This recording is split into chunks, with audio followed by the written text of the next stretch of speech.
Hello students, welcome to my YouTube channel doctor Sanjay Om and Sindh board lecture series second year chemistry के अंदर आज हम organic chemistry को start करेंगे। ऑर्गेनिक केमिस्ट्री स्टार्ट होती है आपके चैप्टर नंबर 6 से। आज हम चैप्टर नंबर 6 को स्टार्ट करने जा रहे हैं। ऑर्गेनिक केमिस्ट्री को डिटेल में पढ़ेंगे और ये बहुत ही इंटरेस्टिंग पार्ट है, लेकिन उसके लिए जो इसे समझ कर करें। इसमें रट्टा नहीं चलता, ऑर्गेनिक केमिस्ट्री में बिल्कुल रट्टा नहीं चलता। आप इसको अगर समझ के करेंगे तो ये आपके लिए बहुत ही ईजी है। तो चलें स्टार्ट करते हैं कि ऑर्गेनिक केमिस्ट्री के अंदर जिस चैप्टर को हम स्टार्ट करने वाले हैं वो चैप्टर नंबर 6 है, जिसका नाम है introduction to organic chemistry. Organic chemistry के इंट्रोडक्शन को आज हम डिस्कस करेंगे। अगर हम बात करें थोड़ी सी एक बैकग्राउंड की तरफ हम जाते हैं और बैकग्राउंड से हम डिस्कस करते हैं कि भाई ये ऑर्गेनिक केमिस्ट्री आई कैसे, क्योंकि पहले तो ऑर्गेनिक नहीं थी, ऑर्गेनिक बाद में आई। तो ये पूरा प्रोसेस क्या है, किस प्रोसेस के थ्रू ये ऑर्गेनिक केमिस्ट्री जो है वो डेवलप हुई। तो जनाब कहानी कुछ ऐसी थी कि पहले लोगों का सिर्फ इतना मानना था कि जो केमिस्ट्री के अंदर वो तमाम कंपाउंड्स या वो तमाम प्रोडक्ट्स या वो तमाम सब्सटेंसेस जो हम खुद बना सकते हैं उन्हें हम कहते थे कि वो इनऑर्गेनिक कंपाउंड्स हैं, ठीक है। लेकिन वो कंपाउंड जो हम वो चीज़ें वो सब्सटेंसेस वो कंपाउंड जो हम नहीं बना सकते, उन्होंने कहा कि वो तमाम चीज़ें क्या हैं, ऑर्गेनिक केमिस्ट्री के अंदर आती हैं। मतलब वो चीज़ें जो हम नहीं बना सकते, वो मॉलिक्यूल्स वो कंपाउंड जो हम खुद सिंथेसाइज नहीं कर सकते लेबॉर्ट्री के अंदर, कहाँ पे, लेबॉर्ट्री के अंदर जिन चीज़ों को हम नहीं बना सकते वो क्या है, वो आपके पास ऑर्गेनिक केमिस्ट्री की ब्रांच में आ जाते थे। और जो चीज़ें हम लेबॉर्ट्री में बना सकते थे, उन्होंने कहा कि उसको हम कौन सी ब्रांच में लेकर जाएंगे, इनऑर्गेनिक केमिस्ट्री की ब्रांच में। अब जैसे बात करेंगे कौन सी चीज़ें हैं जो हम उस टाइम ऑर्गेनिक केमिस्ट्री के अंदर उन्होंने दे दी। जैसे कि अगर हम बात करें ब्लड की, ठीक है, ब्लड तो अभी तक हम नहीं बना पाते, लेकिन अगर बात करें ब्लड जो है वो हम प्रोड्यूस नहीं कर सकते, तो उन्होंने कहा कि भाई वो ऑर्गेनिक केमिस्ट्री में आ जाएगा। Just example. उसके साथ अगर सोचो कि उन्होंने कहा कि भाई हम पानी नहीं बना सकते, ठीक है, मतलब खुद से जनरेट नहीं कर सकते, 2-3 केमिकल्स को मिलाकर अगर नहीं बना सकते, तो उन्होंने कहा कि भाई पानी तो हम बना ही नहीं सकते, तो ये जो है ऑर्गेनिक, क्योंकि ये तो खुदा बनाता है। इसी तरीके से उन्होंने कहा कि ये वाली एग्जांपल, जैसे हमारी बॉडी के अंदर यूरिन बनता है, ठीक है, हमारी बॉडी में जो यूरिन बनता है उस यूरिन को हम नहीं बना सकते, क्योंकि वो यूरिन हमारी बॉडी के अंदर किडनी उसे बनाती है। ये तमाम वो चीज़ें थी जो नेचुरल थी, जो हम नहीं बना सकते थे, उनको इन्होंने ऐड कर दिया ऑर्गेनिक केमिस्ट्री में। लेकिन कुछ स्टोरी चेंज हुई, वक्त के साथ साथ चेंजेस आई। चेंजेस में अब क्या हुआ कि अब अगर हम बात करें जो लेटेस्ट इसकी डेफिनेशन है, वो कुछ इस तरीके से इन्होंने कहा कि वो तमाम कंपाउंड्स, जब ऐसे कंपाउंड्स की हम स्टडी करें, उनके स्ट्रक्चर या प्रॉपर्टीज़ की स्टडी करें, कौन से कंपाउंड जिनके अंदर कार्बन और हाइड्रोजन मौजूद हो या कार्बन हाइड्रोजन बॉन्ड मौजूद हो, मतलब वो जो फॉर्मूला हो, कोई भी ऐसा कंपाउंड मैं आपको दे दूं जिसमें आपके पास कार्बन मौजूद हो और जिसमें आपके पास हाइड्रोजन मौजूद हो या मिनिमम आपके पास कार्बन मौजूद हो, ऐसे तमाम कंपाउंड्स कौन सी ब्रांच में आ जाएंगे, ऑर्गेनिक केमिस्ट्री में आ जाएंगे। जैसे अगर हम बात करें CH4 की, CH4 is basically methane. Methane क्या है कि आपके घर के अंदर जो गैस आती है, जो चूल्हे के अंदर जो गैस आ रही होती है, नेचुरल गैस जिसको हम कहते हैं या सुई गैस कहते हैं, वो क्या है, वो आपके पास मीथेन है। मीथेन का अगर फॉर्मूला, जैसे मैंने आपको अभी कहा, CH4, इसमें कार्बन भी है और हाइड्रोजन भी है, तो ये कौन सी ब्रांच में आ गया, ऑर्गेनिक केमिस्ट्री की ब्रांच में आ गया।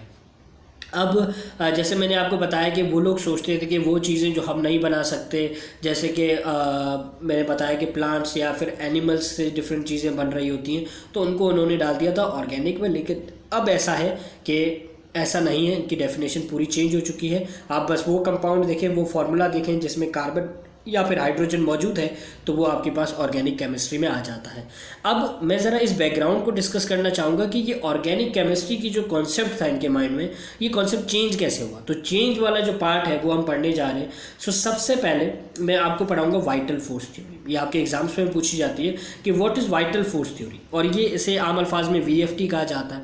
तो VFT जो थी, ये जब थ्योरी आई, ये जो VFT की थ्योरी आई, ये प्रपोज की जनाब J.J. ब्रेजिलेस ने इन 1815 के अंदर, मतलब 1815 के अंदर इस साइंटिस्ट ने ये थ्योरी दी। और इस थ्योरी में इसने ये कहा कि जितने भी ऑर्गेनिक कंपाउंड्स हैं वो could not be made without the living cell was discarded, या फिर यूँ समझ लें कि उसने ये कहा कि जितने भी ऑर्गेनिक कंपाउंड्स हैं हम उसको लेबॉर्ट्री में नहीं बना सकते, या फिर जो हाइड्रोकार्बन्स है हमारे पास, मतलब जो ऑर्गेनिक कंपाउंड्स हैं वो लिविंग ऑर्गेनिज्म से बनते हैं, उनको एक स्पेशल तरह की फोर्स चाहिए होती है, और वो फोर्स किस किस में मौजूद होती है, वो लिविंग ऑर्गेनिजम्स में या लिविंग थिंग्स में मौजूद होती है। तो हमें किसी भी ऑर्गेनिक कंपाउंड को बनाने के लिए लिविंग थिंग की ज़रूरत पड़ती है, लिविंग सेल्स की ज़रूरत पड़ती है, क्योंकि वो जो लिविंग सेल हैं उनके अंदर एक स्पेसिफिक तरह की फोर्स मौजूद होती है, और वो फोर्स क्या बनाती है, एक कंपाउंड बनाती है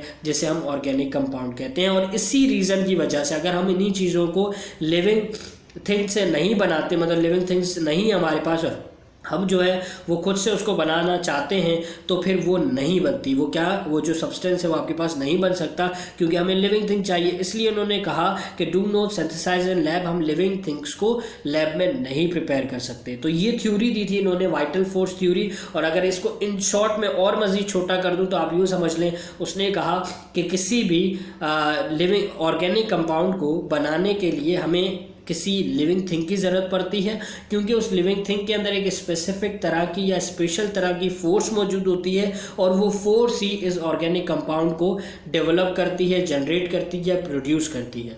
सो लिविंग थिंग के बगैर हम इसे नहीं बना सकते, इसीलिए हम इसे लेबॉर्ट्री में नहीं जनरेट कर, मतलब सिंथेसाइज नहीं कर सकते, मतलब बना नहीं सकते। अब ये तो थ्योरी वही थी जो मैंने आपको कॉन्सेप्ट बताया था कि उनका मानना था। अब इस थ्योरी की हो गई रिजेक्शन, इसको कर दिया रिजेक्ट। कैसे किया इसको रिजेक्ट? ऐसे किया कि एक साइंटिस्ट थे, जनाब नाम था वूलर साइंटिस्ट था। इन्होंने 1828 में, अब देखें डिफरेंस चेक करें, 1815 और 1828, 1828 के अंदर ये साइंटिस्ट ये बेसिकली जर्मनी से बिलोंग करते थे, और ये क्या कर रहे थे, अपनी लेबॉर्ट्री के अंदर इन ऑर्गेनिक मटीरियल के ऊपर वर्क कर रहे थे। और इन्होंने क्या कर दिया, इन ऑर्गेनिक मटीरियल से यूरिया प्रोड्यूस कर दिया। यूरिया इज बेसिकली यूरिन, ठीक है। सो इन्होंने क्या किया कि इन ऑर्गेनिक कंपाउंड से ऑर्गेनिक कंपाउंड बना दिया, जबकि हमने तो ये कहा था, मतलब पुरानी थ्योरी के हिसाब से, वाइटल फोर्स थ्योरी की वजह से, कि हमें जो है वो लिविंग थिंग ही चाहिए किसी ऑर्गेनिक कंपाउंड को प्रिपेयर करने के लिए। लेकिन यहाँ पर वूलर ने क्या किया कि एक इनऑर्गेनिक कंपाउंड से, जो आपके पास यहाँ मौजूद है, अमोनियम साइनेट को इन्होंने बॉयल किया, ठीक है, बॉयल किया वाटर के साथ। जब बॉयल किया तो इन्होंने क्या बनाया, इन्होंने बनाया यूरिया।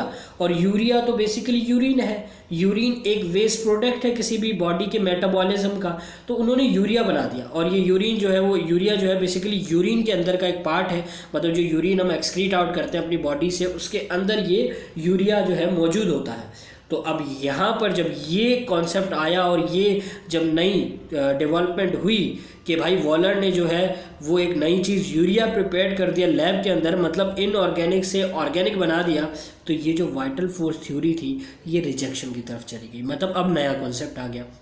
इसके बाद इसी चीज़ को एक और साइंटिस्ट आए जिन्होंने अपनी थ्योरी से मज़ीद इसको जो है वो सपोर्ट किया कि हाँ भाई ऑर्गेनिक केमिस्ट्री का मतलब ये नहीं है कि जो चीज़ें आप लेबॉर्ट्री में नहीं बना सकते गलत हो।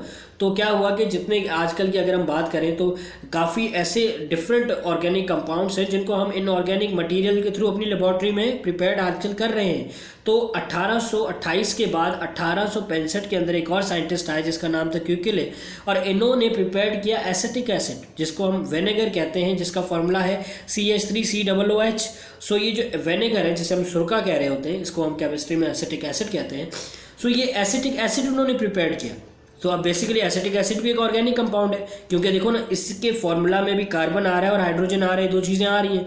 तो अब इसने भी जो अपनी नई प्रिपरेशन बना कर दी, उसमें भी हमने देखा कि भाई हाँ, जो वाइटल फोर्स थ्योरी थी वो रिजेक्ट होनी चाहिए, क्योंकि वो गलत है। अगर ऐसा होता तो ये चीज़ें बनती नहीं। इसी के साथ साथ क्यूकेले ने जो है वो कार्बन की वैलेंसी भी बताई कि कार्बन की वैलेंसी 4 होती है, और इसी के साथ उन्होंने different chain structure and ring structures जो हैं वो बना के दिए, जिसमें हम बेंजीन को या इस तरह के डिफरेंट चेन स्ट्रक्चर या स्ट्रेट चेन को हम आगे जाके डिस्कस करेंगे। सो क्यूकेले ने भी ये दी, मतलब अपनी थ्योरी दी। और इसी तरीके से जब वाइटल फोर्स थ्योरी के ऊपर जो है 2 थ्योरीज आ गई, मतलब एक वॉलर की आ गई और क्यूकेले की आ गई, तो वाइटल फोर्स थ्योरी बिल्कुल ख़त्म हो चुकी, ठीक है, वो ख़त्म हो गई। और फिर नई जो डेफिनेशन बनी ऑर्गेनिक केमिस्ट्री की, वो क्या बनी, वो ये बनी कि the compound which contain carbon and hydrogen. So वो बेसिकली किस में आते हैं, वो ऑर्गेनिक केमिस्ट्री की ब्रांच में आते हैं। तो आई होप कि ये इंट्रोडक्शन टू ऑर्गेनिक केमिस्ट्री का जो फर्स्ट पार्ट था ये आपको समझ आया होगा। और अगर आपको क्वेरी हो तो आप मुझसे कमेंट बॉक्स में पूछिए, और इसी के साथ साथ अपनी सजेशन और फीडबैक ज़रूर दीजिएगा। अपनी दुआ में याद रखिएगा। Thank you.